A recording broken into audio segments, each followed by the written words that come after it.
بقيت تتسرع أكتر من الأول، صح؟ أنا عارف إن عصر السرعة اللي إحنا فيه بيضغط عليك عشان تكون سريع، ورد فعلك سريع، وغضبك سريع، وحتى قراراتك سريعة. بس خليني أقولك سر صغير: الهدوء مش مجرد حالة نفسية، ده قوة خفية محدش واخد باله منها. انت فاكر ان الهدوء معناه انك ضعيف او مستسلم؟ طب تعال نبص حوالينا.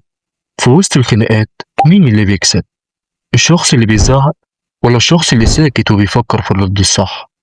في عز الضغط والشغل مين اللي بيوصل للحل؟ الشخص المرتبك ولا اللي أعصابه في تلاجة؟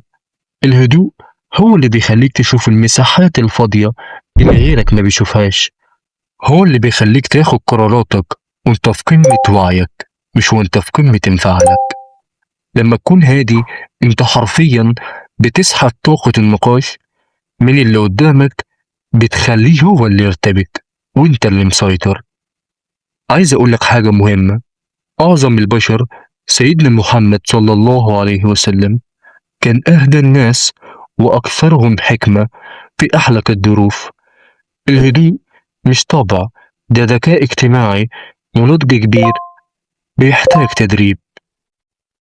لما تختار تكون هادي انت مش بتهرب من المواجهة، انت بتختار توقيت وطريقة المواجهة الصح.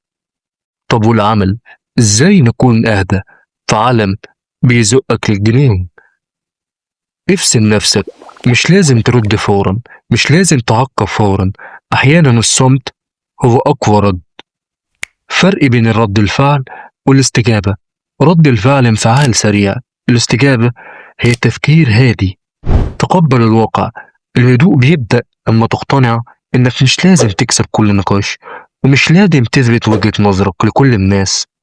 الهدوء مش إنك ما تتأثرش، الهدوء إنك ما تخليش اللي بيحصل حواليك هو اللي يحركك. خلي هدوءك هو اللي يتكلم عنك، لأن الناس في الآخر بتميل للشخص اللي بيعرف يهدي العاصفة مش اللي بيزودها.